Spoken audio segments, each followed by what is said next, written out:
Dragon ফ্ৰুটৰ লগত mixing কৰি green টিটোক pink টিলৈ পৰিৱৰ্তন কৰা হৈছে। এই চাহটো সম্পূৰ্ণ জৈৱিক, ইয়াৰ প্ৰমাণীকৰণ আছে। যিবিলাক বিগ ফেক্টৰী আছে, ডাঙৰ ডাঙৰ ফেক্টৰীবিলাকে তেওঁলোকে উৎপাদন কৰা প্ৰতিটো চাহতে কেমিকেল থাকিবই। বহিৰাষ্ট্ৰত ইয়াৰ প্ৰাধান্যটো আছে, কিন্তু অসমত ইয়াৰ প্ৰাধান্যটো খুব কম।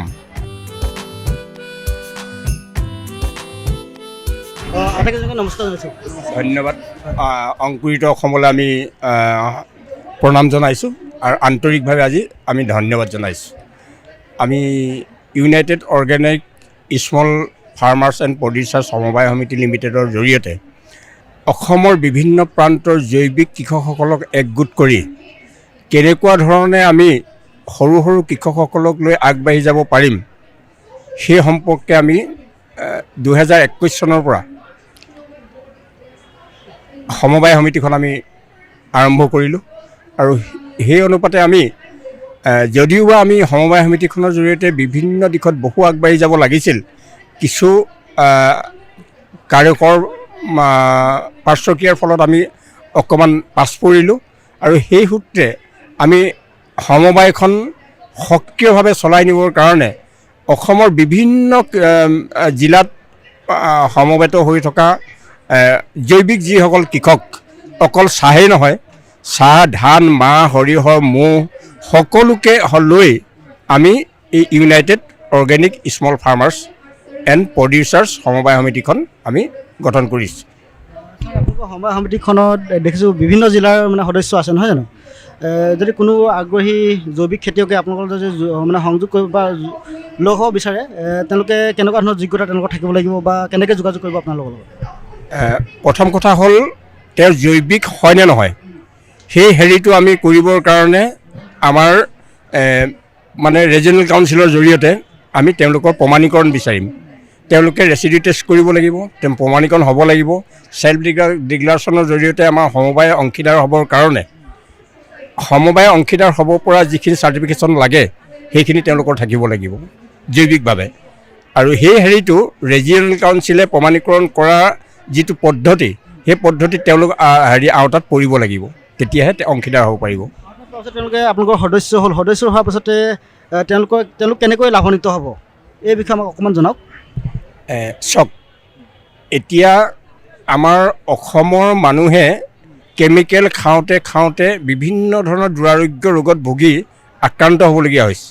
আৰু সেই দুৰাৰোগ্য ৰোগৰ প্ৰাদুৰ্ভাৱ আঁতৰাবৰ কাৰণে আগত যেনেধৰণে আমাৰ মাটিডৰাত খেতি কৰোঁতে কোনো সাৰ নিদিয়াকৈ বা কীট পতংগ নেখেদাকৈ আমি খেতি কৰিছিলোঁ, ঠিক তেনেকুৱা পৰ্যায়ত আমি জৈৱিক খেতিৰ জৰিয়তে আমাৰ আগৰ যিটো পৰিৱেশ, প্ৰাকৃতিক যিটো পৰিৱেশ আছিল, তাক ঘূৰাই আনিবৰ কাৰণে আমি সক্ৰিয়ভাৱে আগবাঢ়িব লাগিব আৰু সকলোৱে তাত সহমত থাকিব লাগিব। আৰু যদি ভাবে আজি বটলি ফেক্টৰী বা অন্যান্য ফেক্টৰীসমূহে যেনেকৈ ধৰণে বা ধান মিলসমূহে আমাক শোষণ কৰি আহিছে, পুঁজিবাদৰ যিটো শোষণ, সেই শোষণটো আঁতৰাবৰ কাৰণে জৈৱিক কৃষকসকলে একত্ৰিত হৈ তেওঁলোকৰ লগত ফেৰ মাৰিব পৰাকৈ আমি যদি বজাৰ সৃষ্টি কৰিব পাৰোঁ, তেওঁলোকৰ লগত ফেৰ মাৰিব পৰাকৈ আমি পাতৰ যিটো চাহিদা সৃষ্টি কৰিব পাৰোঁ, আৰু তেওঁলোকৰ লগত ফেৰ মাৰিব পৰাকৈ যদি আমি তেনেকুৱা ধৰণৰ চাহ প্ৰস্তুত কৰিব পাৰোঁ, তেতিয়া আমি হয়তো আগবাঢ়ি যাব পাৰিম। সেইটো আমাৰ সকলোৰে এক ইচ্ছা। তো হয়তো আমি দেখিলোঁ বাৰু, আমাৰ লোকেল মাৰ্কেটখনৰ বাহিৰে ইণ্টাৰনেশ্যনেল যেতিয়া আমি বজাৰখন ধৰিবলৈ যাম, তেতিয়া অৰ্গেনিক খেতিয়ে কিবা সহায় কৰে নেকি? নিশ্চয় কৰিব।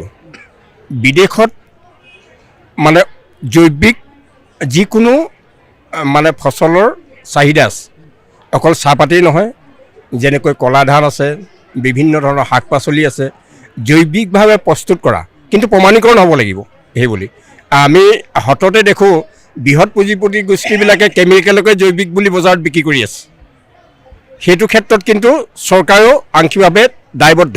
তেওঁলোকে যদি আগভাগ লয়, তেওঁলোকক যদি সেই হেৰিটোৰ পৰা বেন কৰে, তেতিয়া জৈৱিক কৃষকসকল উপকৃত হ'ব। আৰু বহিৰাষ্ট্ৰৰ মাৰ্কেট কেতিয়া পাব? যেতিয়া চৰকাৰে আমাক সুবিধা দিব।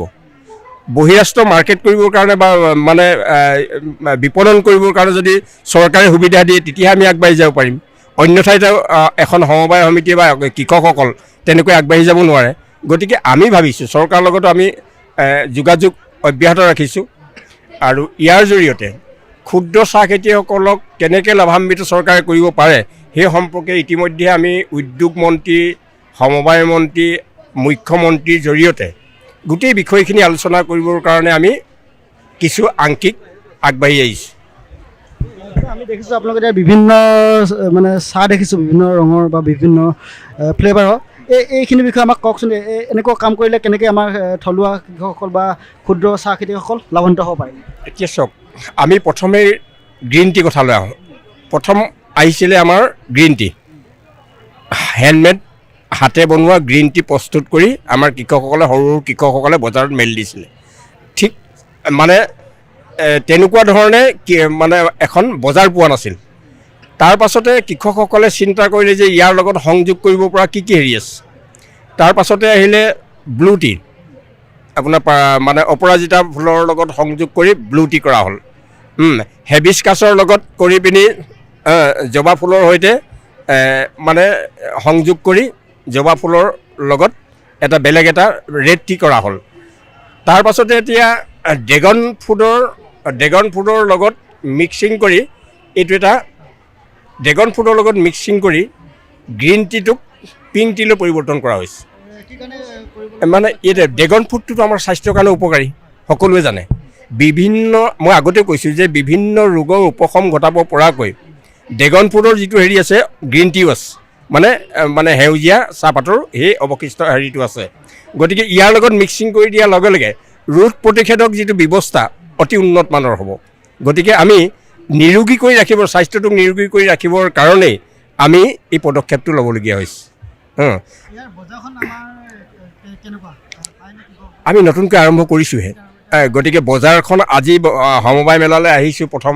এই সমবায় মেলাৰ জৰিয়তে এই বজাৰখন কেনেকুৱা ধৰণে নিবিষ্ট কৰিব পৰা যাব, এই নিৰূপণ কৰিব আমাৰ জনসাধাৰণৰ ওপৰত।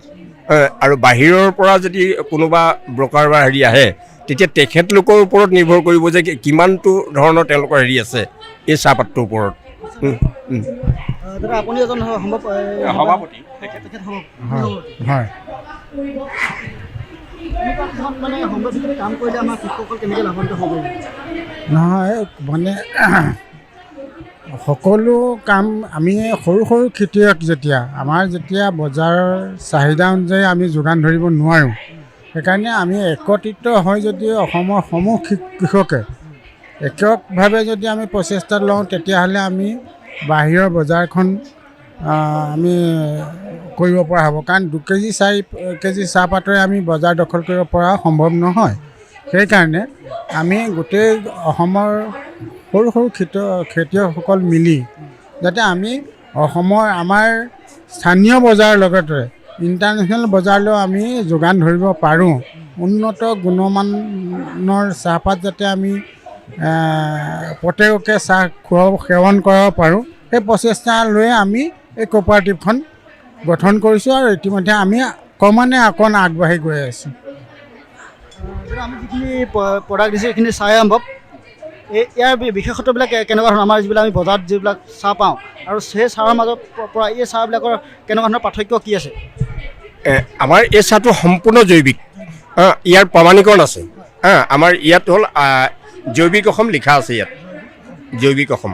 আৰু আমাৰ এইফালে আপুনি চাব পাৰে United organic small farmers and producer Assam উস্পা সমবায় সমিতিৰ এইটো participatory guarantee system of India, PGS ইণ্ডিয়াৰ গ্ৰাণ্টি আছে আমাৰ। মানে সৰ্বভাৰতীয় স্তৰত আমাৰ এই চাহপাতটোৰ মূল্যাংকন কৰা যায়। মানে বটলিভ ফেক্টৰী বা অন্যান্য যিবিলাক বিগ ফেক্টৰী আছে, ডাঙৰ ডাঙৰ ফেক্টৰীবিলাকে তেওঁলোকে উৎপাদন কৰা প্ৰতিটো চাহতে কেমিকেল থাকিবই। মানে 100% নহ'লেও 10% কেমিকেল তাত থাকিবই। কোনেও তাৰপৰা এই কেমিকেলটো আঁতৰাব নোৱাৰে। মানে শৰীৰৰ কাৰণে ৰাসায়নিক দ্ৰব্যটো কিমান ক্ষতিকাৰক সেইটো হয়তো যিসকল ভুগিছে ৰোগত সেইসকলে অনুভৱ কৰিছে। গতিকে আজিৰ দিনত বহু এনে মানুহ আছে মানে জৈৱিক যিকোনো সামগ্ৰী, যেনে চাউলেই হওক, মানে চাহেই হওক, অন্যান্য যিখিনি উৎপাদিত সামগ্ৰী সকলোৰ ওপৰত মানুহৰ এটা মন আছে যে জৈৱিকভাৱে উৎপাদন কৰা বস্তুৱে আমি খাব লাগে। কিন্তু আমি দেখিবলৈ পাওঁ, আমি আমি ধৰক জৈৱিক আছাম যিটো আমি চাহ বা আপোনালোকে দেখিছোঁ এই প্ৰডাক্টবিলাক কিন্তু যিবিলাক জৈৱিকভাৱে কৰে সেই প্ৰডাক্টবিলাক কিন্তু আমি সাধাৰণতে বজাৰবিলাকত সুলভ নহয় কিন্তু যিবিলাক কোম্পানীবিলাকে বনায় কোম্পানীৰ চাহ সেইবিলাক কিন্তু সচৰাচৰ পোৱা যায় এই ক্ষেত্ৰত আপোনালোকে কেনেকুৱা পদক্ষেপ ল'ব যে আমাৰ কৃষকসকল মানে প্ৰতিজন মানুহেই এই জৈৱিক চাহৰ সোৱাদ ল'ব পাৰে নহয় আচল কথাটো হ'ল কি তেওঁলোকৰ বজাৰ মূল্য আমাৰ অসমীয়া মানুহৰ এটা স্বভাৱজাত লক্ষণ আছে যে আমি সততে পোৱা বস্তুৰ ওপৰত বেছি দৌৰোঁ যেনেকৈ বটলি ফেক্টৰী আৰু অন্যান্য বিগ ফেক্টৰীবিলাকে বনোৱা চাহপাতটোৰ ওপৰত আমি মানে সাধাৰণ চেণ্টটো যেতিয়া আমাৰ এটা চাহপাতৰ গন্ধটো অহাৰ লগে লগে ভাবোঁ যে ই খুব উন্নত মানৰ চাহপাত কিন্তু জৈৱিক চাহপাতটোত মানে তাৰ সেই গন্ধটো নাথাকিলেও যে তাৰ গুণাগুণটো অধিক আছে সেই কথাটো কিন্তু আমি অনুভৱ নকৰোঁ আৰু অনুভৱ নকৰাৰ ফলত কি হৈছে আমি সৰু সৰু খেতিয়কে উৎপাদন কৰা এই জৈৱিক যিখিনি খেতি সেইখিনি যে এটা নিৰ্ভেজাল যে খেতি সেই কথাটো কিন্তু অনুভৱ আমাৰ অসমৰ মানুহে কৰা নাই আৰু কিন্তু বহিৰাষ্ট্ৰৰ মানুহে কিন্তু এইটো কৰিছে অনুভৱ গতিকে বহিৰাষ্ট্ৰত ইয়াৰ প্ৰাধান্যটো আছে কিন্তু অসমত ইয়াৰ প্ৰাধান্যটো খুব কম আমি চৰকাৰৰ লগত যোগাযোগ কৰিছোঁ এই সম্পৰ্কে চৰকাৰৰ লগত মাননীয় মন্ত্ৰী যোগেন মোহন ডাঙৰীয়াৰ লগতো আমি আলোচনা কৰিছোঁ আৰু ইফালে উদ্যোগ মন্ত্ৰী বিমল বৰাৰ লগতো আলোচনা কৰাৰ কাৰণে আমি ঠিক ঠাক কৰিছোঁ অগ্ৰগতি লাভ কৰিছোঁ ঠিক তেনেকৈ আমি মুখ্যমন্ত্ৰী ডাঙৰীয়াৰ লগতো এই সম্পৰ্কত আলোচনা কৰিব বিচাৰিছোঁ আৰু মুখ্যমন্ত্ৰী ডাঙৰীয়াৰ লগত আলোচনা কৰি আমাৰ নৱপ্ৰজন্মক যাতে এই জৈৱিক কৃষিৰ ক্ষেত্ৰত উদগনি দিব পাৰে উদ্যোগ মন্ত্ৰালয়ৰ যোগেদি সৰু সৰু যাতে ফেক্টৰী মানে সৰু সৰু মানে 500 কেজি 100 কেজি চাহপাত তৈয়াৰ কৰিব পৰা ফেক্টৰী যাতে তেওঁলোকে মানে অনুমোদন দিব পাৰে তেনে ক্ষেত্ৰত মুখ্যমন্ত্ৰী যদি পদক্ষেপ লয় আমাৰ নিশ্চয় নৱপ্ৰজন্ম বহু আগবাঢ়ি যাব বুলি আমি অনুভৱ কৰোঁ আছে মানে এইটো কি হয় এই জৈৱিক চাহটো মানুহে কিয় পোৱা নাই সেই প্ৰশ্নটো ধৰি মই ক'ব বিচাৰিছোঁ যে মানে কি হৈছে আমি আচলতে সঠিকভাৱে বজাৰখনৰ দিশত আমি আগবাঢ়িব পৰা নাই সেই বিষয়টো হ'ল কি আমাৰ একেবাৰে হৈ গ'ল আমি কৃষকসকল অতি দৰিদ্ৰ যাৰ কাৰণে আমি প্ৰচাৰ কৰিব পৰা হোৱা নাই আৰু আমি সেইকাৰণে আপোনালোকৰ জৰিয়তে বা আপোনালোককো আহ্বান কৰোঁ যিসকলে প্ৰচাৰ মানে কৰে আমাক যাতে সকলোৱে আঁকোৱালি লয় এই ক্ষুদ্ৰ চাহ খেতিয়কখিনি আগুৱাই নিবৰ কাৰণে যদি প্ৰচাৰটো অকণ ব্যৱস্থা কৰি দিয়ে আমি ভাবোঁ যদি সকলোৱে সেই মানে উদ্যোগটোৰ বিষয়ে জানে তেতিয়াহ'লে মোৰ আশাবাদী যে সকলো ৰাইজে আমাৰ চাহটো আঁকোৱালি ল'ব মই জানিব বিচাৰিছোঁ এতিয়াতো আমাৰ যিকোনো এটা বস্তু এমাজন ফ্লিপকাৰ্ট আদি ধৰণত আমাৰ যিসকল খাদ্য ৰসিক আছে তেওঁলোকে পাই যায় আপোনালোকৰ তেনেকুৱা কিবা ব্যৱস্থা আছে নি বা এই চাহৰ যদি কোনোবাই সোৱাদ ল'ব বিচাৰে তেওঁলোকে আপোনাৰ লগত কেনেকৈ যোগাযোগ কৰিব ক'ত বস্তুবিলাক পাব আমাৰ এটা ৱেবছাইট আছে অৰ্গেনিক আছাম কংগ্ৰেছ আৰু সেই ৱেবছাইটটো ইতিমধ্যে উপলব্ধ হ'ব আৰু এই ৱেবছাইটৰ যোগেদি আৰু আমাৰ নিৰ্দিষ্ট কাৰ্ডো আছে সেই কাৰ্ডৰ জৰিয়তে তেওঁলোকে টেলিফোনো কৰিব পাৰে তেনেকুৱাকৈ আমি যদি আপুনি বিচাৰে আপোনাকো আমি তেনেকুৱা ধৰণে এইটো দিবৰ কাৰণে আমি প্ৰচেষ্টা হাতত ল'ম গতিকে ঠিক তেনেকুৱা ধৰণে আমি এমাজন বা ফ্লিপকাৰ্টৰ লগত এতিয়ালৈকে আমি যোগাযোগ কৰিব পৰা নাই যিহেতু আমি ক্ষুদ্ৰ এটা হেৰিয়াত আছোঁ লাৰ্জ স্কেললৈ আমি যাব পৰা নাই গতিকে ভৱিষ্যত দিনত আমি তেনেকুৱা এটা পদক্ষেপ ল'বৰ কাৰণে আমি আগবাঢ়িব পাৰিম আশাবাদী আমি এইখিনিতে আৰু এটা কথা আপোনালোকৰ পৰা জানিব বিচাৰিছোঁ এতিয়া আপোনালোকৰ যি ছ'চাইটিখনৰ লগত যদি কোনো ক্ষুদ্ৰ কৃষকে সংযোগ হ'ব বিচাৰে তেওঁলোকে আপোনালোকৰ লগত কেনেকৈ যোগাযোগ কৰিব এই বিষয়ে অকণমান জনাই দিয়ক তেওঁলোকৰ সুবিধা হ'ব নহয় আমাৰ সমবায় সমিতিখনলৈ অংশীদাৰ হ'বৰ কাৰণে আমাৰ শ্বেয়াৰ হোল্ডাৰ ফৰ্ম আছে আৰু সেই অনুপাতে আমি 100 টকা আমাৰ মেম্বাৰশ্বিপ আৰু 1000 টকা আমাৰ মানে সমবায়ৰ কাৰণে পুঁজিৰ কাৰণে সৈতে 1100 টকা লৈ আমি অংশীদাৰ কৰোঁ আৰু সেই অংশীদাৰজন জৈৱিক হ'ব লাগিব আৰু সেই অনুপাতে তেওঁ আমাৰ সমবায় সমিতিখনৰ সংযুক্ত হৈ সমবায়খন আগবঢ়াই নিয়াত অৰিহণা যোগাব বুলি আমি আশাবাদী নিশ্চয় দাদা ধন্যবাদ ধন্যবাদ